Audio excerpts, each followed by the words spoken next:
আসসালামু আলাইকুম। ছায়া গল্প বাই তাওসিফ এর দ্বিতীয় এপিসোডে আপনাদের সকলকে জানাই শুভেচ্ছা এবং অভিনন্দন। আমি একটা জিনিস বিশ্বাস করি, ভৌতিক বা প্যারানরমাল বা হরর গল্প শোনার জন্য আমার মনে হয় একটি পরিবেশের দরকার হয়।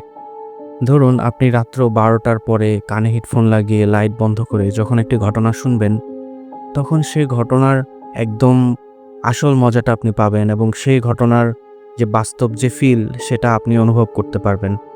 তো আমার কাছে মনে হয় যে আপনারা এমন একটি পরিবেশে শুনবেন যে পরিবেশে আসলে আপনাদের ভয়ের যে আসল মজাটা সেটা আপনারা পান। তো দেরি না করে আজকের দ্বিতীয় এপিসোডের প্রথম ঘটনায় আমি চলে যাচ্ছি। এই ঘটনাটি পেয়েছি ভূতের কাহিনী নামক একটি ফেসবুক পেজ থেকে। তো ঘটনাটি লিখেছেন সাকিব আল হাসান, কুমিল্লা ক্যান্টনমেন্ট, এবং এই ঘটনাটি একটি সত্য ঘটনা অবলম্বনে। ঘটনার নামকরণ করা হয়েছে অপরাধ নামে। যেভাবে লেখা আছে আমি সেভাবেই পড়ছি। ঈদের দিন, চারপাশে খুশির আমেজ, মানুষের চোখে মুখে আলোর ঝলকানি। কুমিল্লা ক্যান্টনমেন্টের ছোট্ট অফিসে আমরা কয়েকজন একসাথে ঈদের নামাজ পড়ে খাওয়া দাওয়া সেরে আনন্দে ভাসছিলাম। মনটা তখন অন্যরকম ফুরফুরে। হঠাৎ ভাবলাম, আজ একটু শহরটা ঘুরে দেখি। কুমিল্লা শহরের ঐতিহাসিক জায়গাগুলো, পার্ক, জাদুঘর, শালবন বিহার, সব শেষ করে কোম্পানির পাশেই থাকা রানীর ময়নামতির প্রাসাদ। যেন এক পূর্ণাঙ্গ দিনের সমাপ্তি হবে ওই প্রাসাদে গিয়েই। সেই ভাবনা থেকেই রওনা হলাম আমি, আমার দুলাভাই আর তার খালাতো ভাই, আমরা তিনজন। সেদিন সবকিছু ছিল সুন্দর, আনন্দময়। শহরের ধুলোবালি, লোকজন, ইতিহাস, স্থাপত্য সবকিছু যেন ঈদের রঙে নতুন হয়ে উঠেছিল। তবে রানীর প্রাসাদে পা রাখার পর থেকেই কিছু যেন বদলে যেতে শুরু করলো। প্রাসাদের পথে পা রাখতেই লক্ষ্য করলাম আশেপাশে কোনো লোকজন নেই, এমনকি আশেপাশের কুকুরগুলো পর্যন্ত নিঃশব্দ। ঘড়িতে তখন রাত ৯:৩০। চারদিকে গা ছমছমে নীরবতা। দূর থেকে বাতাসে গাছের পাতার খসখসে আওয়াজ ছাড়া আর কোনো শব্দ নেই। প্রাসাদের গেট পেরিয়ে যখন আমরা ভেতরে ঢুকলাম, চারদিকে ভাঙা ভাঙা ইটের গন্ধ, ইতিহাসের জীর্ণ চিহ্ন আর কুয়াশা মিলেমিশে একটা আতঙ্ক ছড়িয়েছিল। দুলাভাই হঠাৎ করে বলে উঠলেন, ওই দেখো, এইটা নাকি রানীর গুহা, ভিতরে ঢুকবি? আমি হেসে বললাম, ভাই, ঢুকে দেখি কি আছে। মজা করেই ঢুকে পড়লাম সেই গুহার অন্ধকার গলায়। ভেতরে ঢুকি, কেমন যেন একটা ঠান্ডা হাওয়া এসে বুকে ধাক্কা দিল। মোবাইলের টর্চ জ্বালিয়ে এগোলাম। চারদিকে ইটের দেয়াল, অনেক পুরনো আঁকাআঁকি, কিছু জায়গায় অদ্ভুত চিহ্ন, যেন কেউ ১০০০ বছর আগে কষ্ট আর ঘৃণায় আঁচড় কেটেছে। দুলাভাই মজা করে ক্যামেরা অন করলেন। আমি ক্যামেরার সামনে দাঁড়িয়ে বললাম, এই যে রানীর জামাইয়ের ভূত, ও মাইরোনারে। তারা হেসে উঠলেন। মোবাইলে ভিডিও হচ্ছে, আমরা ঠাট্টা তামাশায় ব্যস্ত। কিন্তু তখন বুঝিনি সেই গুহার অন্ধকারে আমরা একা ছিলাম না। প্রাসাদ দেখে আমরা ফিরে এলাম ক্যান্টনমেন্টে। রাত তখন গভীর। একটু হালকা মজা করেই ভিডিওগুলো দেখতে বসে গেলাম। প্রথম কয়েকটা ভিডিও ছিল হালকা মজার।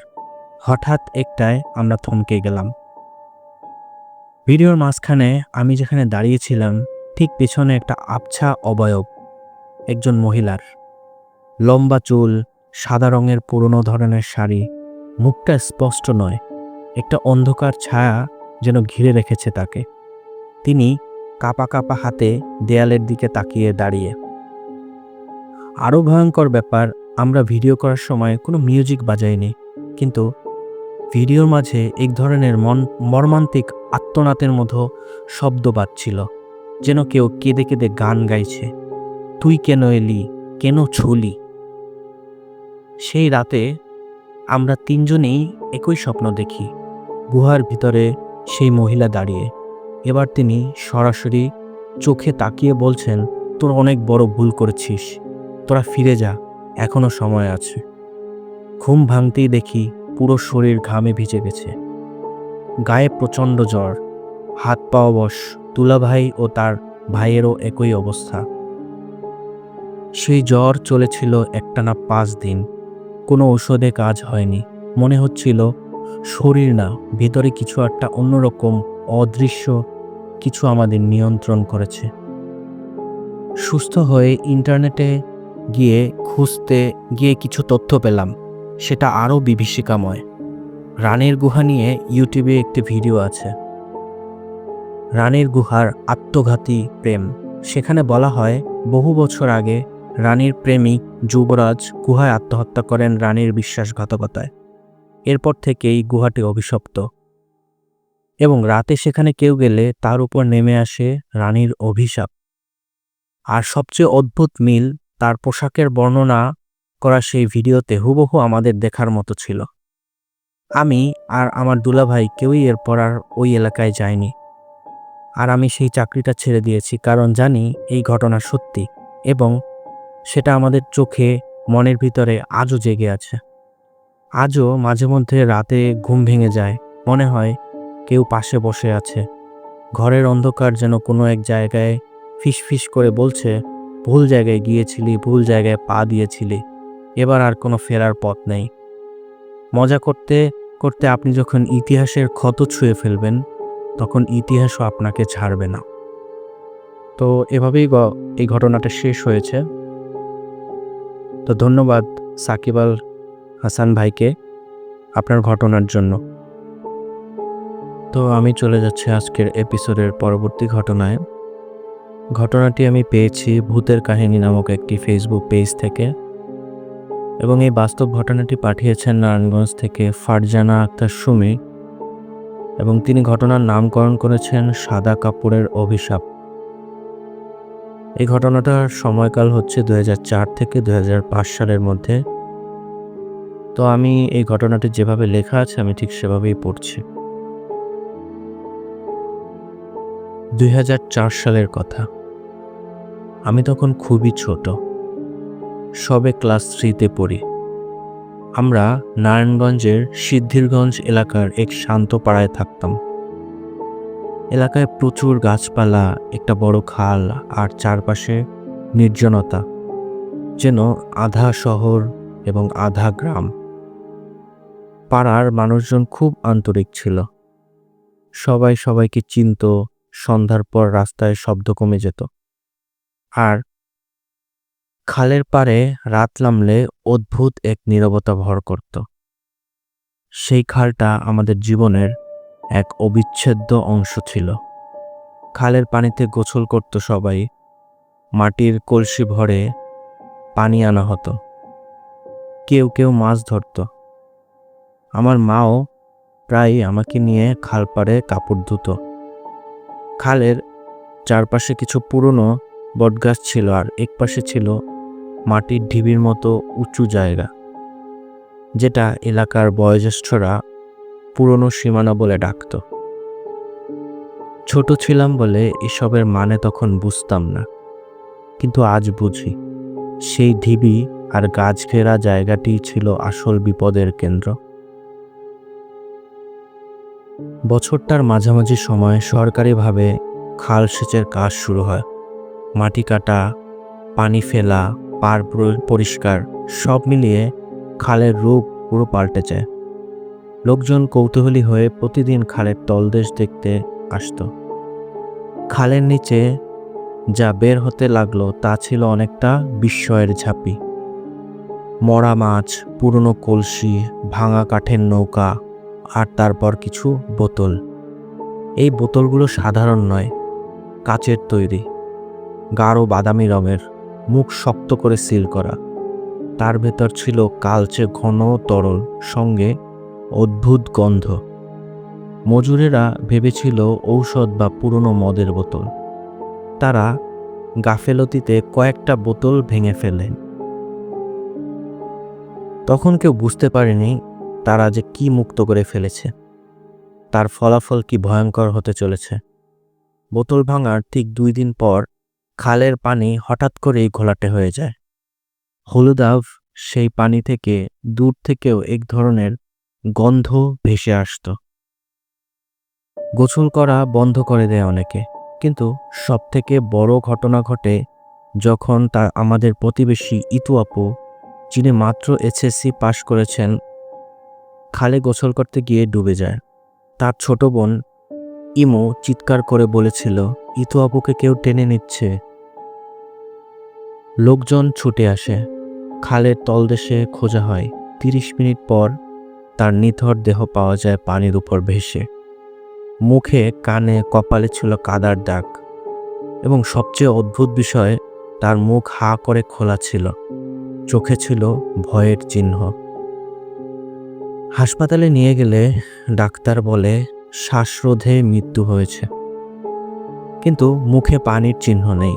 এই কথা শুনে এলাকাবাসীর গায়ে কাটা দিয়ে ওঠে। সেদিনের পর থেকে খালের পাড়ে অদ্ভুত কিছু ঘটনা ঘটতে থাকে, বিশেষ করে সন্ধ্যার পর। খালপাড়ের নারী ও পুরুষরা বলতে শুরু করে, পানির উপর একজোড়া সাদা কাপড় ভাসতে দেখা যায়। কাপড় দুটো যেন বাতাসে নয়, নিজের ইচ্ছায় সরে চলে বেড়ায়। এক রাতে আমাদের পাশের বাসার খালা কাপড় ধুতে গিয়ে এটা সাদা ওড়না খালের উপর ভাসতে দেখে। সে ওটা তুলতে গেলে হঠাৎ সে পানি থেকে এমন কিছু অনুভব করে যেন কেউ তার হাত চেপে ধরেছে। সে চিৎকার করে বলে ওঠে, তার হাতের রগ ফুলে ওঠে। ঠান্ডায় জমে যাওয়া গলা দিয়ে বলে, ওখানে কেউ ছিল, আমার হাত ধরছিল। পরদিন সকালে তার হাতে ছিল নীলচে ছাপ। এরপর থেকে খালপাড়ের কাছে সন্ধ্যায় কেউ আর যেত না। কিছু মানুষ সবকিছু এক সময় ভুলে যায়। কিছুদিনের মধ্যে লোকজনের আবার খাল থেকে পানি নেওয়া শুরু হয়। ঠিক সেই সময় আরও একটি মৃত্যু হয়। এক রাতের ঘটনা। এক পুরুষ, কামাল চাচা, যিনি প্রায় খালপাড়ে বসে বিড়ি খেতেন, সে হঠাৎ চিৎকার করে দৌড়ে বাড়ি ফিরে আসে। চোখ উল্টে, মুখে কাদা, গলায় রক্তের রেখা। তিনি জ্ঞান হারান। পরে বলেন, খালের পানির নিচ থেকে কেউ আমায় নামতে বলছে। খুব সুন্দর একটা মেয়ে, মাথায় সাদা কাপড়, চোখ ছিল না, মুখটা ছিল পুরোটাই ফাঁকা। সেদিন রাতেই তিনি মারা যান, ঘুমের মধ্যে। ডাক্তার বলল হার্ট ফেল, কিন্তু তার শরীরে ছিল জলের ছিটা, আর বালিশ ছিল ভিজা। এই মৃত্যুর পর এলাকায় ভয় ছড়িয়ে পড়ে। তখনই এলাকার এক বৃদ্ধ মাদ্রাসা শিক্ষক সামনে এসে বলেন, এই খালটা আগে এক শ্মশানের পাশ দিয়ে যেত। ব্রিটিশ আমলে এখানে এক হিন্দু তান্ত্রিক থাকত।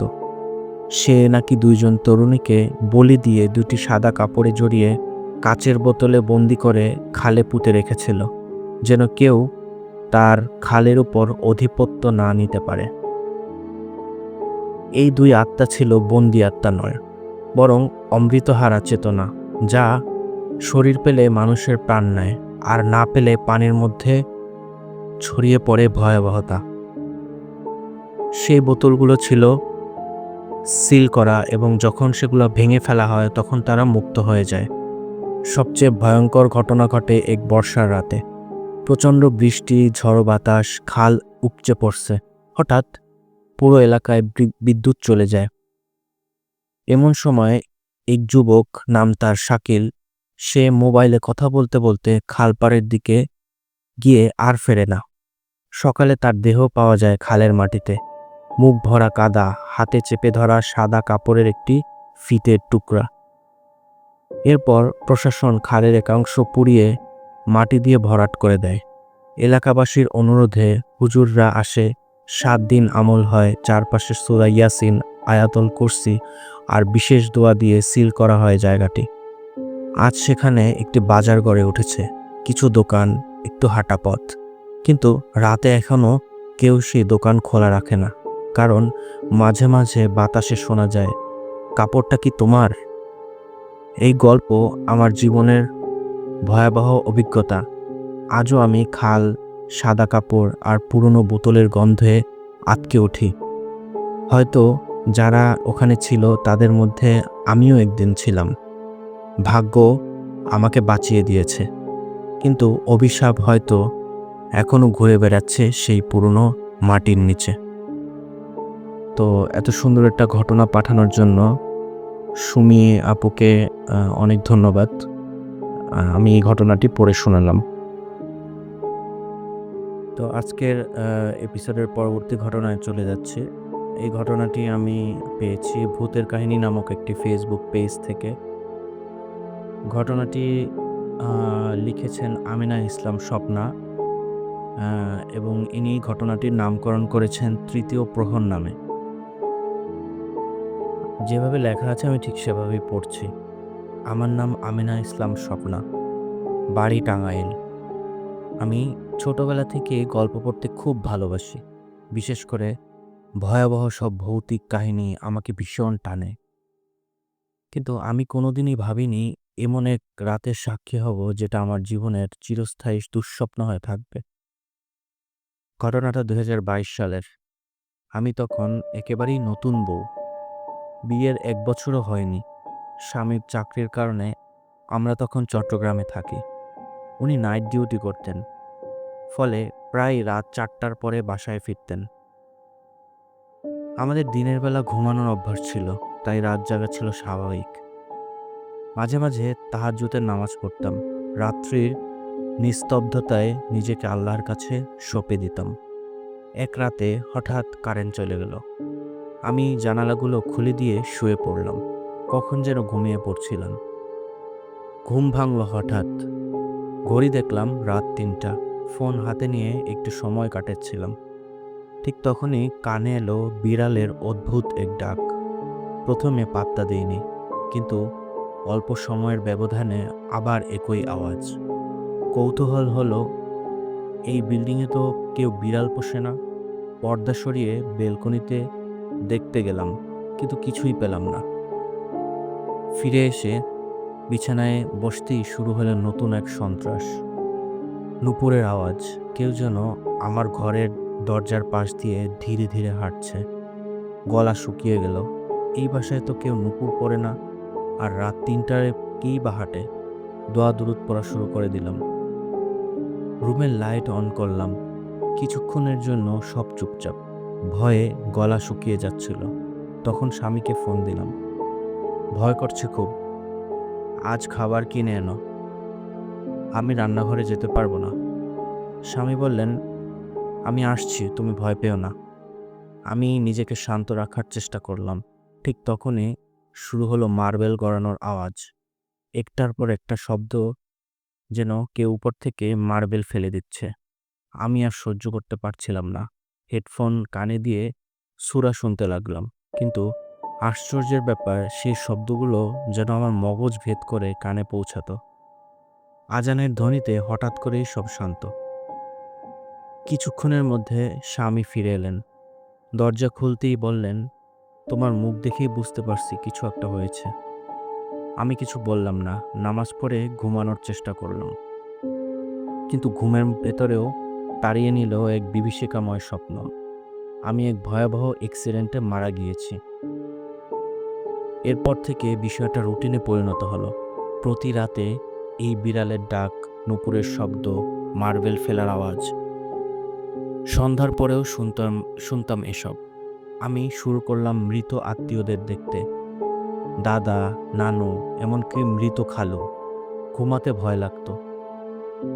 স্বপ্নে বারবার দেখতাম আমি মরে যাচ্ছি, পানির নিচে তলিয়ে যাচ্ছি, বা নির্জন কোনো জায়গায় পড়ে আছি। এক রাতে স্বামীকে বললাম, দয়া করে আমার নামে দান সদকা করো, যদি কিছু হয়ে যায়। তিনি বললেন, যত গরিব পাবো সবাইকে সদকা দিয়ে আসবে ইনশাল্লাহ। মাকে ফোন করে সব বললাম। মা বললেন, বাড়িতে চলে আয়, ভালো হুজুর দেখালে ঠিক হয়ে যাবে। পরে বাড়িতে হুজুর ডেকে মৃত আত্মীয়দের জন্য দোয়া দুরুদ পড়ানো হলো। হুজুর আমার সাথে ফোনে কথা বলেন। তিনি বলেন, তুমি খারাপ কিছুর নজরে পড়েছ, বাসা বদলাও, নামাজ ছেড়ো না। ঘুমাতে যাওয়ার আগে দোয়া দুরুদ পড়ো, শরীরে ফু দিয়ে নিও। হুজুরের কথা মতো করতেই ধীরে ধীরে সব স্বাভাবিক হয়ে যায়। স্বপ্ন আসা বন্ধ হয়ে যায়। রাতের সেই অভিশপ্ত আওয়াজগুলো আর শুনিনি। মাঝে মাঝে একা থাকলে হালকা কিছু অনুভব করতাম, কিন্তু আগের মতো আর ভয়াবহ না। আমরা সেই বাসা ছেড়ে দেই। আজও মাঝে মাঝে ভাবি, সেই রাতের নূপুরের শব্দ কি সত্যিই কারো ছিল, নাকি কোনো অশরীরিক শক্তির স্পষ্ট উপস্থিতি। এই ঘটনা একেবারেই বাস্তব, আমার জীবনে এক ভয়ঙ্কর অধ্যায়। যদি কোনো ভুল ত্রুটি হয় ক্ষমা সুন্দর দৃষ্টিতে দেখবেন। আমাদের মধ্যে কেউ যদি এমন অভিজ্ঞতার শিকার হন, দয়া করে ভয় পাবেন না। নামাজ, দোয়া দুরুদ, এগুলোই সবচেয়ে বড় অস্ত্র। তো ধন্যবাদ আমেনা আপুকে এই ঘটনার জন্য। আমি এই ঘটনাটি পড়ে শোনালাম। আজকের মতো ঘটনা এখানেই শেষ হলো। ইনশাআল্লাহ সামনের কোনো এপিসোডে আবার নতুন কোনো ঘটনা নিয়ে আমি তাওসিফ হাজির হব আপনাদের সামনে। ততদিন পর্যন্ত ভালো থাকবেন ও সুস্থ থাকবেন। আল্লাহ হাফেজ।